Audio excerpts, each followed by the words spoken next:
लगाने वाली चिड़िया। ये कहानी एक खूबसूरत से जंगल की है जहाँ कई सारे पशु पक्षी अपना जीवन बसर कर रही थी। उसी जंगल में एक गरीब हनी नामक चिड़िया अपनी बूढ़ी माँ सिमी चिड़िया के साथ अपना जीवन यापन कर रही थी। सिमी चिड़िया की केवल एक ही संतान थी। कई समय पहले ही सिमी चिड़िया के पति का निधन हो गया था। तब से लेकर अब तक हनी चिड़िया अकेले ही अपनी बूढ़ी माँ की परवरिश करने लगी, अपनी माँ की सेवा करने लगी। परिवार में और कोई न होने की वजह से हनी चिड़िया ने अपनी माँ की वजह से अब तक ब्याह नहीं किया। हनी चिड़िया अन्य पक्षियों को मेहंदी लगाने का कार्य करती थी और उससे जो पैसे उसे मिलते थे उसी से अपनी माँ और अपना गुजारा करती थी। एक दिन की बात है, हनी चिड़िया अपने घोंसले में बैठे अपनी माँ सिमी चिड़िया से बातें कर रही थी। अरे बिटिया हनी, मेरी सारी दवाइयाँ खत्म हो गई है, तुम मेरी दवाइयाँ ले आओ ना। अरे माँ की तो दवाइयाँ खत्म हो गई है, अब मैं दवाइयाँ कैसे लाऊं? मेरे पास तो एक पैसा भी नहीं है। अगर माँ को ये बात पता चली कि मेरे पास पैसे नहीं है तो वह मुझे दवाइयाँ लाने से मना कर देंगी, और अगर माँ की दवाइयाँ नहीं मिली तो माँ की और ज्यादा तबीयत खराब हो जाएगी। अब मैं क्या करूँ? अरे क्या हुआ बिटिया, तुम खामोश क्यों हो गई हो? तुम्हारे पास पैसे नहीं है क्या? अरे नहीं नहीं माँ, मेरे पास पैसे हैं, मैं कुछ और सोच रही थी। अच्छा आप यहीं बैठे रहिए, मैं आपकी दवाइयाँ ले आती हूँ। अपनी माँ से झूठ कहकर हनी चिड़िया अपने घोंसले से उड़कर एक आम के पेड़ पर जाकर बैठ जाती है और वहाँ बैठकर रोने लगती है। अब मैं क्या करूं? मैंने माँ से तो झूठ कह दिया कि मैं उनकी दवाइयाँ लाने जा रही हूँ, पर अब मैं कहाँ से लाऊं दवाइयाँ? मेरे पास तो एक पैसा भी नहीं है। अगर कोई मेहंदी लगाने वाली पक्षी मिल जाती तो उन पैसों से मैं माँ की दवाइयों की व्यवस्था कर लेती। हनी चिड़िया इधर उधर जंगल में घूमने लगती है। सारा दिन घूमने के बाद पैसों की व्यवस्था नहीं होती है।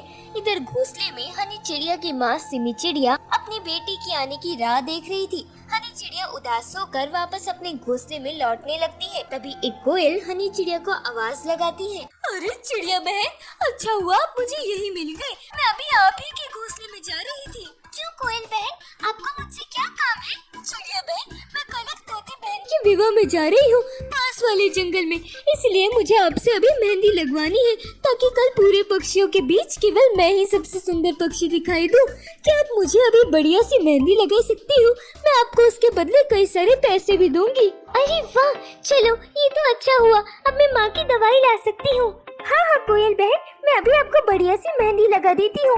चलिए आप मेरे साथ मेरे घोंसले में चलिए। हनी चिड़िया कोयल को अपने साथ लेकर अपने घोंसले में आती है।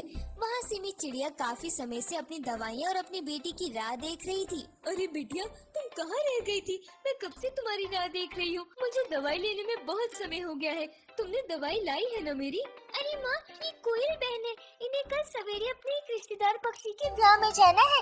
इन्हें तुरंत अभी मुझसे मेहंदी लगवानी है, इसलिए मैं इन्हें अपने साथ घोंसले में लाई हूँ। इन्हें पहले मैं मेहंदी लगा देती हूँ, फिर आपकी दवाइयाँ ले आऊंगी। अच्छा बेटी ठीक है, तुम पहले इन्हें मेहंदी लगा दो। अपनी माँ से बहाने बनाकर हनी चिड़िया फटाफट कोयल को मेहंदी लगाने लगती है। थोड़े समय बाद हनी चिड़िया कोयल को बढ़िया सी मेहंदी लगा देती है। चलो मेहंदी तो पूरी हो गई, अब कोयल बहन जो पैसे मुझे देंगी मैं उन पैसों से तुरंत माँ की दवाई ले आऊंगी।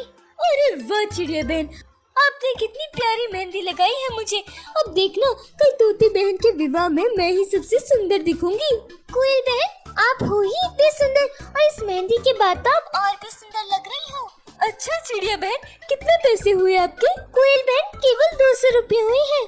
कोयल अपने परों से अपने पैसों का पर्स बाहर निकालती है, पर उस पर्स में एक पैसा भी नहीं था। अरे मैं तो अपने पैसे घोंसले में ही छोड़ आई। अरे चिड़िया बहन, अभी तो मेरे पास पैसे नहीं है। जल्दी जल्दी में मैं अपने पैसे घोंसले में ही भूल आई हूँ। मैं कल सवेरे विवाह में जाने से पहले पहले ही आपके पैसे दे जाऊंगी, चलेगा ना? क्योंकि अभी तो रात भी हो गई है और मैं अपने घोंसले में कब जाकर आऊंगी। कोई बात नहीं कोयल बेटिया, तुम कल सवेरे पैसे दे देना। अरे माँ, ये क्या कह दिया आपने? अरे अब मैं माँ की दवाइयाँ कैसे लाऊंगी? मुझे लगा था कोयल बहन मुझे जो पैसे देंगी तो मैं माँ की दवाइयाँ ले आऊंगी उनसे। अब मैं क्या करूँ? कोयल वहाँ से उड़कर अपने घोंसले में चली जाती है। एक काम करती हूँ, माँ को सवेरे तक कैसे भी बहाना बना देती हूँ। अरे माँ, अब तो रात भी हो गई है और अंधेरा भी बहुत हो गया है। मैं कल आपकी दवाई ले आऊंगी, आज बहुत थक भी गई हूँ मैं। अच्छा बेटिया ठीक है, तुम आराम करो। सिमी चिड़िया घोंसले में सो जाती है। इधर हनी चिड़िया अपनी माँ की दवाई लाने के बारे में सोच रही थी। देखते ही देखते रात गुजर जाती है। अगले दिन सवेरे, अरे ये कोयल बहन अब तक पैसे लेकर आई क्यों नहीं? मुझे कैसे भी करके आज के आज ही माँ की दवाइयाँ लानी होंगी, वरना माँ की तबीयत बहुत बिगड़ पहुंच जाएगी। अरे हनी बिटिया, अब तुम तुरंत मेरी दवाई ले आओ, मेरी तबीयत अब बिगड़ने लगी है, मैंने कल से दवाई ही नहीं ली। मैं एक काम करती हूँ, कोयल बहन के घोंसले में ही चली जाती हूँ और वहीं से उनसे पैसे लेकर माँ की दवाइयाँ ले आती हूँ। माँ, मैं अभी ले आती हूँ आपकी दवाइयाँ। हनी चिड़िया तेजी से उड़कर कोयल के घोंसले में जाती है, पर वहाँ कोयल नहीं थी। ये देखकर हनी चिड़िया के होश उड़ जाते हैं। अरे ये कोयल बहन कहाँ चली गई? अरे अगर आज मुझे पैसे नहीं मिले तो माँ की दवाई नहीं आ पाएगी। अब मैं क्या करूँ?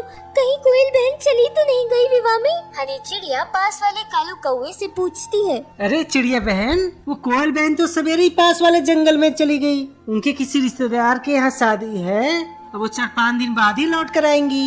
अरे बाप रे, 4-5 दिन बाद लौट कर आएंगी। अब मैं माँ की दवाइयाँ कैसे लाऊंगी? हनी चिड़िया उदास होकर वहाँ से उड़कर एक पेड़ पर जाकर बैठ जाती है और ज़ारों कतार रोने लगती है। अब मैं क्या करूं? कैसे माँ की दवाई ले आऊं? अगर माँ को आज भी दवाई नहीं मिली तो माँ की तबीयत सच में बहुत खराब हो जाएगी। हे भगवान, मुझ गरीब पक्षी की सहायता कर, कैसे भी करके मेरे पास पैसों की व्यवस्था हो जाए ताकि मैं माँ की दवाई ला सकूं। हनी चिड़िया ये सब कहकर ज़ारों कतार रोने लगती है। वहीं पास में एक समर तोता एक डाली पर बैठा हुआ था और वो हनी चिड़िया की सारी बातें सुन लेता है। समर तोता वही पक्षी था जिससे हनी चिड़िया अपनी माँ की दवाई लाती थी। थोड़े समय बाद हनी चिड़िया अपने घोंसले में लौट आती है। तभी उसके पीछे समर तोता हनी चिड़िया की माँ की सारी दवाइयाँ लेकर हनी चिड़िया के घोंसले में आता है। अरे चिड़िया बहन, कहाँ हो? चिड़िया बहन। समर तोता की आवाज सुनकर हनी चिड़िया घोंसले से बाहर आती है। अरे तोते भाई, आप यहाँ? ये लीजिए आपकी माँ की दवाइयाँ। जब आप उस पेड़ पे बैठ के रो रही थी कि बिना पैसे की अपनी माँ की दवाई कहाँ से लाओगी, तो मैं पास में बैठ के आपकी बातें सुन रहा था, इसलिए मैं आपकी माँ के लिए दवाइयाँ ले आया हूँ। ये लो दवाई और अपनी माँ को दवाई दे दो। तोते भाई, मेरे पास इन दवाइयों के पैसे नहीं है। चिड़िया बहन, ये दवाई आप रखिए, आपके पास जब पैसे आएंगे तब मुझे पैसे लौटा देना। अच्छा, मैं चलता हूँ। ये कहकर समर तोता वहाँ से चला जाता है। हनी चिड़िया तुरंत अपनी माँ को दवाइयाँ देती है। अब जाकर सिमी चिड़िया की तबीयत में सुधार आया था और हनी चिड़िया की चिंता दूर हो गई थी।